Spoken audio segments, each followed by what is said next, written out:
المداخلات العلمية. وجinvite professeur Alladou pour nous présenter sa communication concernant le changement climatique et gestion durable des ressources naturelles de la montagne. Monsieur Alladou. Alors, bonjour tout le monde. Nous allons essayer donc de présenter un petit terme concernant le régime thermique comme indicateur du changement climatique. Nous avons tous vu que pratiquement la montagne, qui est un écosystème donc typique de la forêt méditerranéenne, que l'Algérie renferme pratiquement tous les types d'écosystèmes qui existent dans le monde, allant de l'écosystème littoral jusqu'à l'écosystème montagnard, steppique et même saharien. Donc nous avons tout ce qu'il faut. Nous avons tous parlé donc de cet écosystème qui est très vulnérable, qui est riche, qui renferme une population très importante de l'ordre de 15% de la population mondiale et qui est pratiquement un réservoir de richesse qu'il faudrait exploiter. Néanmoins, depuis peut-être quelques décennies, nous assistons donc à des perturbations climatiques dues généralement à une action surtout anthropique, celle de l'homme. Donc le climat lui-même, par rapport à son caractère physique, est tout à fait normal, donc qui dure depuis des millions et des millions d'années, mais c'est le facteur anthropique, lui, qui actuellement pose des problèmes. Vous le savez, par les effets des gaz à effet de serre et par, bien sûr, donc, le taux de CO2 qui augmente et donc le taux de CO2 qui est de 370 ppm, qui peut évoluer jusqu'à 1000 ppm. Et surtout, un autre facteur qui est très très important, à part la pluviométrie que nous connaissons très bien, qui est un facteur limitant de la végétation globalement, reste la température, dont nous ressentons les effets d'une manière globale. Donc c'est un modèle sur lequel nous avons commencé à travailler depuis une dizaine d'années et qui est un facteur important pour la sauvegarde de la biodiversité, pour le déplacement, l'aspect dangereux du déplacement des aires biogéographiques des écosystèmes et aussi des plantes cultivées telles que la céréaliculture et autres. Donc, vous savez, donc, ce climat qui est donc très variable, donc qui touche pratiquement depuis l'Algérie et tous les pays méditerranéens, et où il existe dans le monde, vous avez le GIC, le groupe international des experts sur le climat, qui lui pratiquement pratiquement donc il donne des rapports, parfois avec des scénarios catastrophiques, très sévères, et des scénarios donc, qui sont possibles. Donc nous avons les deux types de scénarios qui peuvent arriver. Et ces modifications, nous les sentons chaque jour, soit l'année, soit sur l'aspect saisonnier. Donc on s'est intéressé sur le côté thermique, c'est lui qui nous dérange le plus. Nous avons beaucoup chaud, nous avons beaucoup froid. Dans quelle saison? Durant toutes les saisons. On ne sait pas ce qu'il y a. L'hiver chaud, l'hiver généralement devient chaud, le printemps ou l'été. Alors, on s'est intéressé un petit peu pour voir un petit peu cette variabilité thermique et qui est due surtout, j'ai dit, à une action anthropique, celle de l'homme.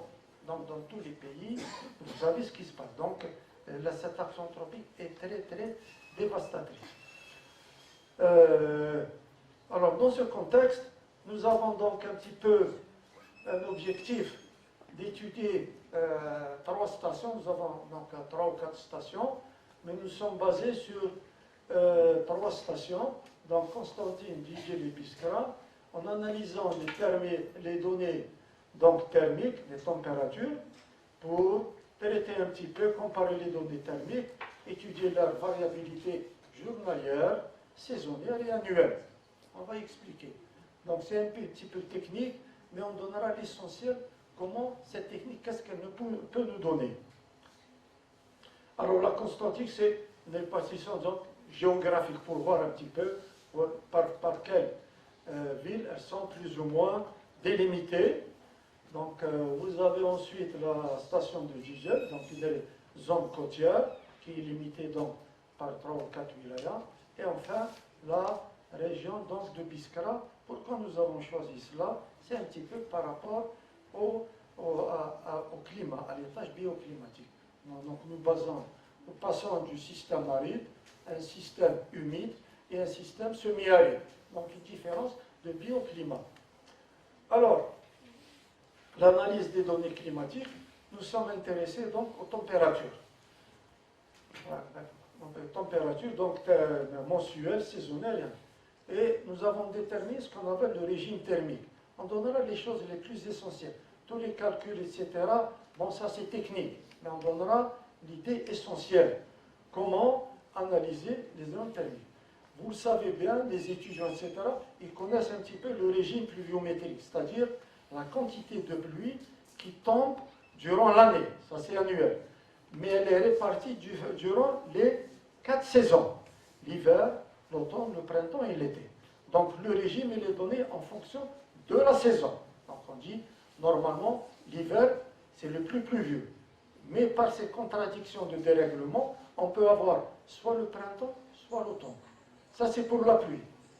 Et puis, à force des choses, c'était un caractère très important. Et nous avons déterminé dans le labo que cette variabilité était vraiment réelle. Mais c'est quoi? Par un phénomène très général, ça veut dire une aridité des stations. C'est-à-dire que toutes les stations ont régressé vers une aridité, c'est-à-dire par un manque d'eau. Nous nous sommes dit, depuis peut-être une dizaine d'années, nous avons commencé un petit peu, nous avons dit peut-être que le régime thermique, lui, c'est un autre aspect, mais il concerne uniquement la température.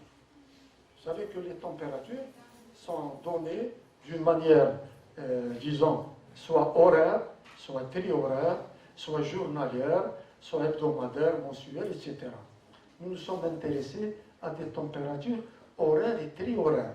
C'est-à-dire que pendant la journée, vous avez 8 valeurs, pendant le mois multiplié par 30, pendant la saison multiplié par 90, et par l'année multiplié 4 fois 90. D'accord? Donc c'est des données exactes.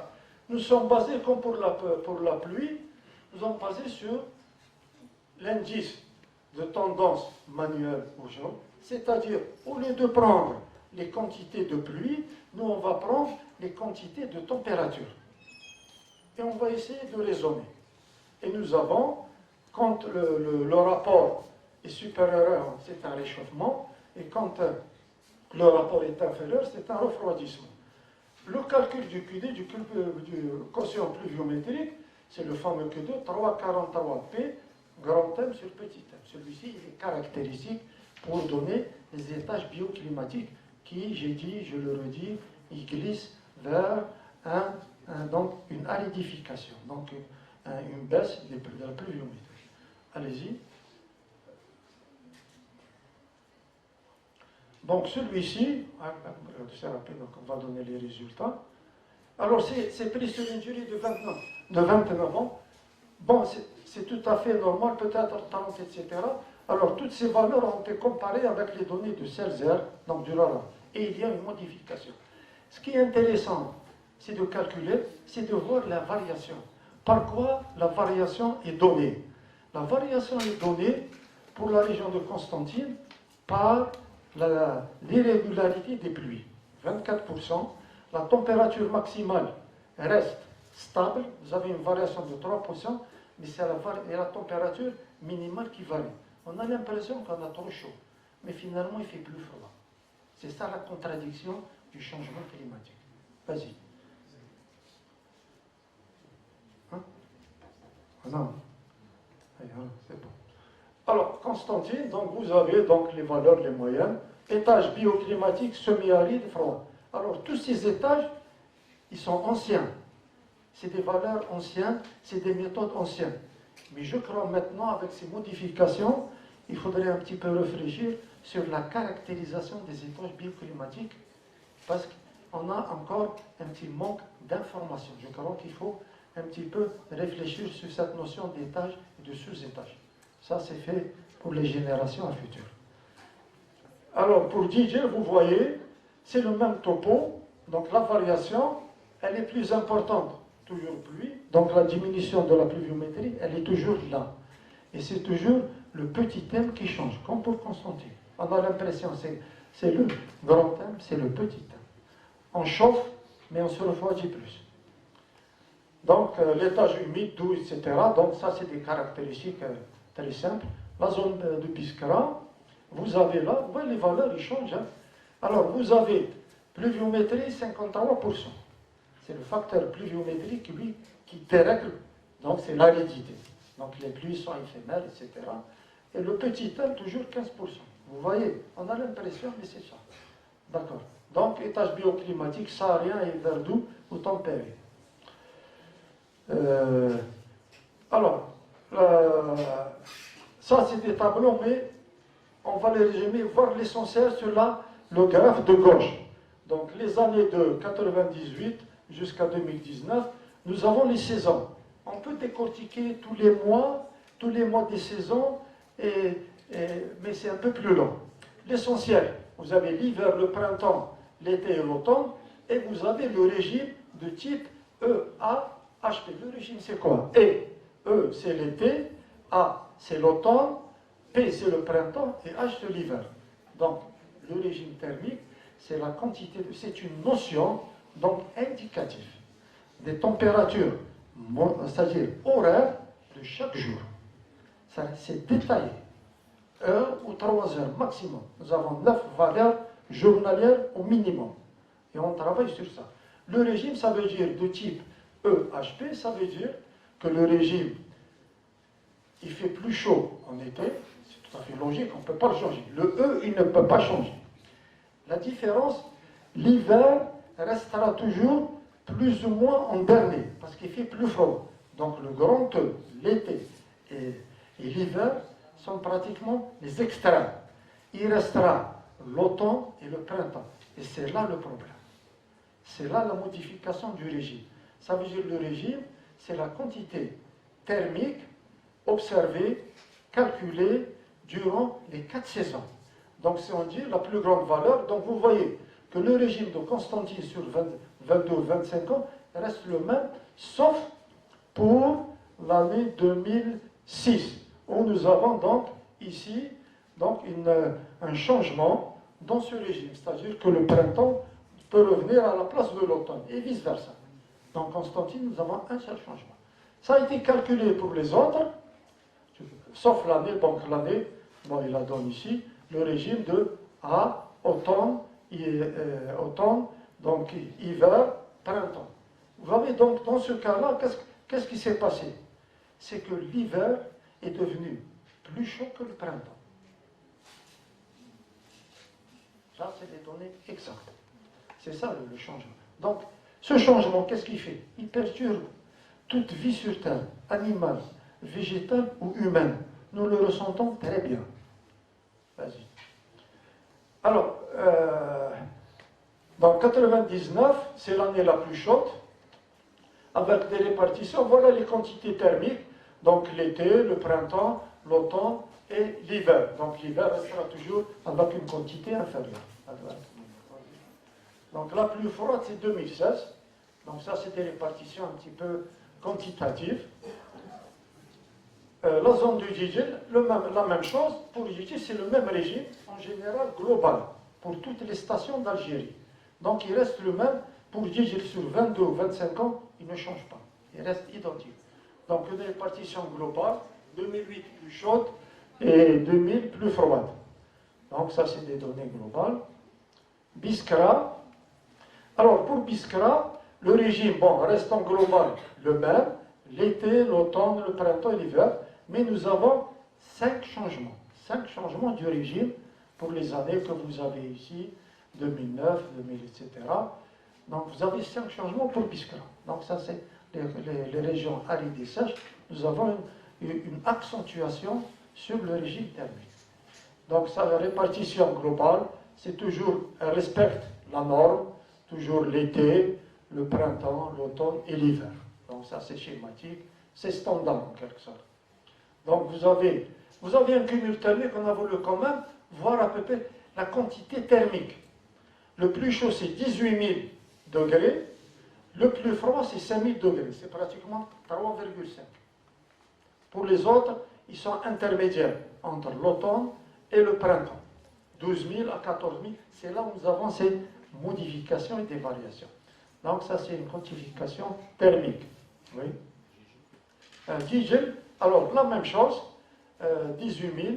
Vous voyez, l'été et l'hiver sont les extrêmes, et l'automne et le printemps sont pratiquement les plus proches. Le modèle est le même. Une accentuation de temps en temps. Biskra, donc vous avez qu'il monte à 24 000 par rapport à 18 000. C'est quand même une chose importante. L'automne, regardez, l'automne et le printemps sont pratiquement identiques. Pourquoi? Parce que c'est des hivers chauds, comme la zone côtière. Alors, les tendances saisonnières. Alors, les tendances saisonnières, vas-y. Donc, pour voir un petit peu les réchauffements. Constantine, l'hiver, 12 fois sur 20 ans plus chaud. C'est saison, 12. Vas-y. Le printemps, 12 fois, 13 fois chaud. L'été, 16 fois plus chaud.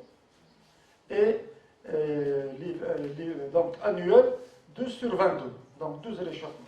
Donc, il se passe, sur le total, vous avez pratiquement 15 sur 22. Donc, ça.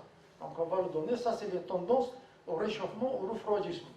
On peut les affiner pour un petit peu modifier. Pour Gijel aussi, 13 fois donc de chaud, 11 fois pour le printemps, 14 fois pour l'été, et globalement, vous avez 2 sur 20. On a pratiquement la moyenne.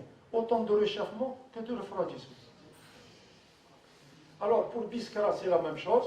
Donc, on retrouve les mêmes, l'équilibre, Adou. On va passer, on va les résumer. Donc, Adou, tu peux passer facilement. Adou, c'est les détails des calculs, on ne peut pas. Vas-y. Donc, le total, c'est 12 sur 22. On arrive toujours à une moyenne. Alors, Constantine, vous avez donc total, vous avez les perturbations saisonnières et le total.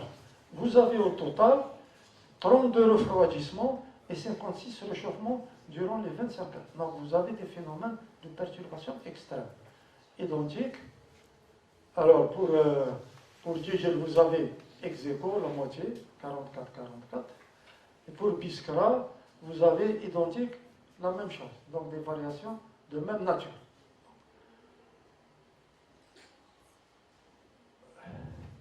Alors, nous avons essayé de calculer pour Constantine. Quand ça se refroidit ou ça chauffe, qu'est-ce que ça donne? Ça donne ce qu'on appelle des stress thermiques. C'est-à-dire il fait plus froid ou il fait plus chaud. Mais on les calcule par rapport à quoi?